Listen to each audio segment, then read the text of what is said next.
प्रभु जीशु ख्रीष्टଙ୍କ बहुमूल्य नामरे समस्त को प्रेज द लॉर्ड। मोर प्रिय माने आजिर प्रसंग हेउछि पापरु किपरि पुरस्कृत हेबा। मोर प्रिय माने पाप गोटे एमिति अस्त्र जे आजिकालीर जुगरे पाप करिबा स्वाभाविक होई गलानी। मोर प्रिय माने पाप कौन ताहा जानिकी मध्य पाप करूअछु, पुणी अजाणतरे मध्य आमे पाप करूअछु। मोर प्रिय माने आमे प्रत्येक जानिछु जे पापर रूप गुड़िक हेला चोरी करिबा, मिथ्या कहिबा, नरहत्या करिबा, व्यभिचार करिबा इत्यादि। मोर प्रिय माने एही समस्त पाप गुड़िक आम मानक जीवन रे प्रवेश करी आमको नष्ट करिथाए। सेथिपाई ईश्वर आम मानक एहा परामर्श दियंती जे पाप को छाड़ी ताहांकर अनुसरण करिबा निमंते। मोर प्रिय माने आजी आमे किपरि पापरु पुरस्कृत होई पारिबा एहा आलोचना करिबा।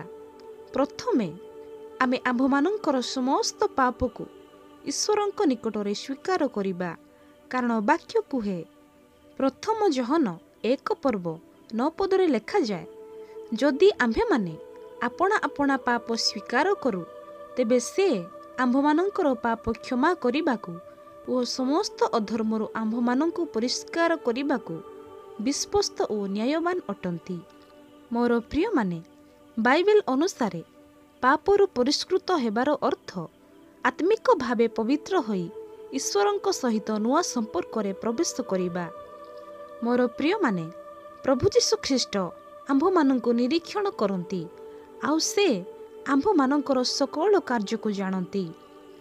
आमे उत्तम कार्य करुछु ना खराब कार्य करुछु ताहा मध्य से जानती, कारण प्रभु जीशु ख्रीष्ट आम्भमानंकर अंतकरण अनुसंधान करंती।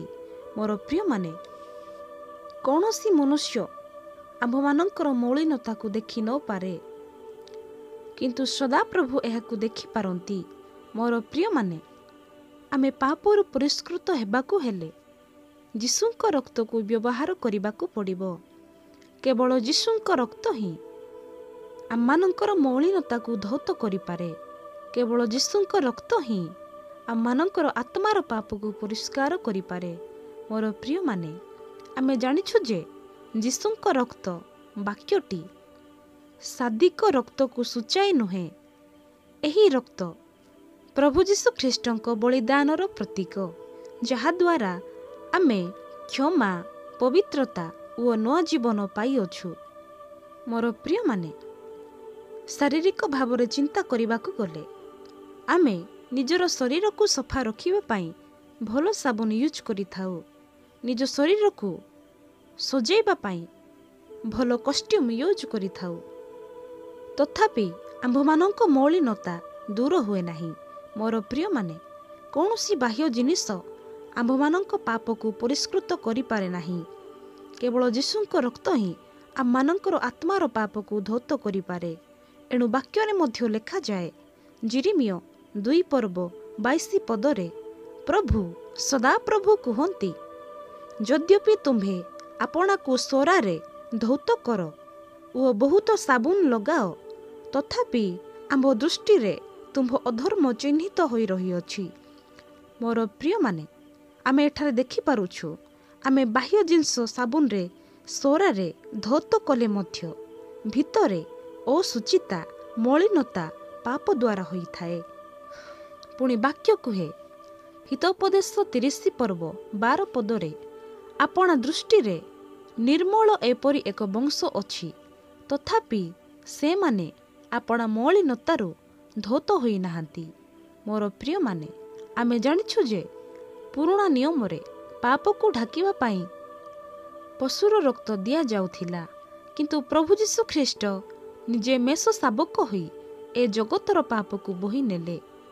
मोर प्रिय माने वाक्य रे लेखा अछि, जहन 1 पर्व 29 पदरे एही देख ईश्वरंक मेष शाबक जे जगतर पाप बोही नहीं जानती। मोर प्रिय माने प्रभु जीशु ख्रीष्ट निज रक्त देई आम्मानंकु किणी अछंती। आम्भे माने विशेष मूल्य रे किणा जाई अछु। से तांकर बहुमूल्य रक्त द्वारा ଆମମାନଙ୍କୁ ପରିଷ୍କାର କରିବାକୁ ଚାହୁଁଅଛନ୍ତି। ସେଥିପାଇଁ ମୋର ପ୍ରିୟମାନେ, ଯଦି ଆମେ ବିଶ୍ୱାସ କରୁଛୁ ଯେ ଖ୍ରୀଷ୍ଟ ମୋ ନିମନ୍ତେ ଆପଣା ରକ୍ତ ଦେଇଅଛନ୍ତି, ତେବେ ଆମେ ନିଶ୍ଚିତ ପାପରୁ ପରିଷ୍କୃତ ଅଟୁ। ମୋର ପ୍ରିୟମାନେ, ବାକ୍ୟରେ ଲେଖା ଅଛି ଯୋହନ 15:3 ମୁଁ ତୁମ୍ଭମାନଙ୍କୁ ଯେଉଁ ବାକ୍ୟ କହିଅଛି ସେଥିଯୋଗୁଁ ତୁମ୍ଭେମାନେ ପରିଷ୍କୃତ ହୋଇସାରିଅଛ। ମୋର ପ୍ରିୟମାନେ, ଈଶ୍ୱର ଆମମାନଙ୍କୁ ତାହାଙ୍କ ବାକ୍ୟ ଦ୍ୱାରା ମଧ୍ୟ ପରିଷ୍କୃତ କରିଅଛନ୍ତି। ପାପରୁ ପରିଷ୍କୃତ ହେବାକୁ ହେଲେ ଆମକୁ ସୂଚି ପବିତ୍ରତାରେ ଜୀବନଯାପନ କରିବାକୁ ପଡ଼ିବ। କାରଣ ବାକ୍ୟ କୁହେ ଯୋହନ 17:17 ସତ୍ୟ ଦ୍ୱାରା ସେମାନଙ୍କୁ ପବିତ୍ର କର। ତୁମ୍ଭର ବାକ୍ୟ ତ ସତ୍ୟ। ମୋର ପ୍ରିୟମାନେ, ସତ୍ୟ ଦ୍ୱାରା ପବିତ୍ର ହେବା। କେବଳ ଯୀଶୁ ହିଁ ସତ୍ୟ ଅଟନ୍ତି ଏବଂ ସତ୍ୟ ହିଁ ଆମକୁ ପରିଷ୍କୃତ କରିପାରେ। ମୋର ପ୍ରିୟମାନେ, ପ୍ରେରିତ 22:16 ପାଉଲ କୁହନ୍ତି, ଆଉ ଏବେ ତୁମ୍ଭେ କାହିଁକି ବିଳମ୍ବ କରୁଅଛ? ଉଠ, ବାପ୍ତିଜିତ ହୁଅ, ପୁଣି ତାହାଙ୍କ ନାମରେ ପ୍ରାର୍ଥନା କରି ଆପଣା ପାପ ସବୁ ଧୋଇ ପକାଅ। ମୋର ପ୍ରିୟମାନେ, ଧୌତ ହେବାର ଅର୍ଥ ହୃଦୟ ଓ ଆତ୍ମା ପରିଷ୍କୃତ କରିବା। ମୋର ପ୍ରିୟମାନେ, ଯୀଶୁଙ୍କ ରକ୍ତ ଆମକୁ ସମସ୍ତ ପାପରୁ ପବିତ୍ର କରି ପରିଷ୍କୃତ କରେ। ତାହାଙ୍କ ବଳିଦାନକୁ ଆମେ ବିଶ୍ୱାସରେ ଗ୍ରହଣ କଲେ ଆମମାନଙ୍କର ସମସ୍ତ ଦୋଷ ଧୋଇ ହୋଇଯାଇଥାଏ।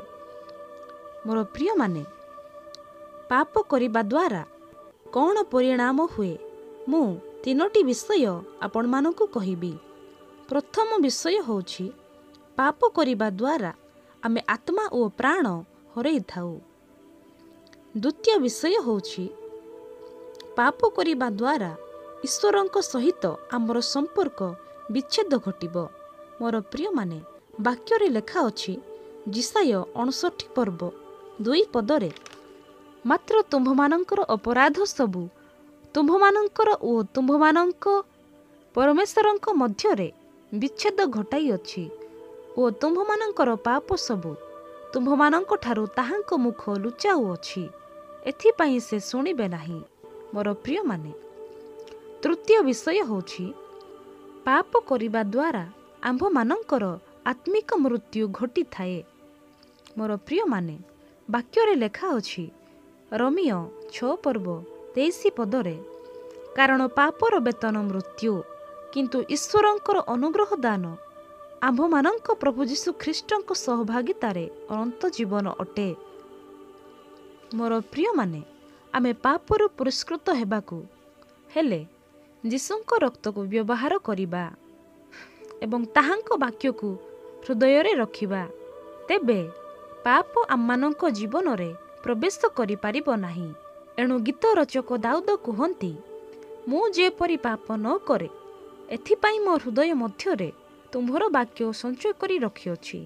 ମୋର ପ୍ରିୟମାନେ, ପାପ ହେଉଛି ଯେକୌଣସି ଭାବ, କଥା, କାର୍ଯ୍ୟ କିମ୍ବା ଅବହେଳା ଯାହା ଈଶ୍ୱରଙ୍କ ପବିତ୍ର ସ୍ୱଭାବ ଓ ଆଜ୍ଞାଙ୍କ ବିରୋଧରେ ଯାଏ। ସେଥିପାଇଁ ମୋର ପ୍ରିୟମାନେ, ଆମେ ପାପରୁ ପୃଥକ ହୋଇ ଈଶ୍ୱରଙ୍କ ପଥରେ ଚାଲିବା ଏବଂ ଯୀଶୁଙ୍କ ରକ୍ତକୁ ଅର୍ଥାତ୍ ତାଙ୍କର କ୍ରୁଶ ବଳି ଯାହାକୁ ବିଶ୍ୱାସରେ ଗ୍ରହଣ କଲେ ଈଶ୍ୱର ଆମ ପାପକୁ ପରିଷ୍କୃତ କରି ତାହାଙ୍କ ସମ୍ମୁଖରେ ପବିତ୍ର ଓ ନୂଆ ଜୀବନରେ ପ୍ରବେଶ କରିବାକୁ ସୁଯୋଗ ଦେବେ। ମୋର ପ୍ରିୟମାନେ, ଆଜିର ଏହି ଛୋଟ ଶିକ୍ଷାରେ ପ୍ରଭୁ ଆମ ସମସ୍ତଙ୍କୁ ଆଶୀର୍ବାଦ କରନ୍ତୁ।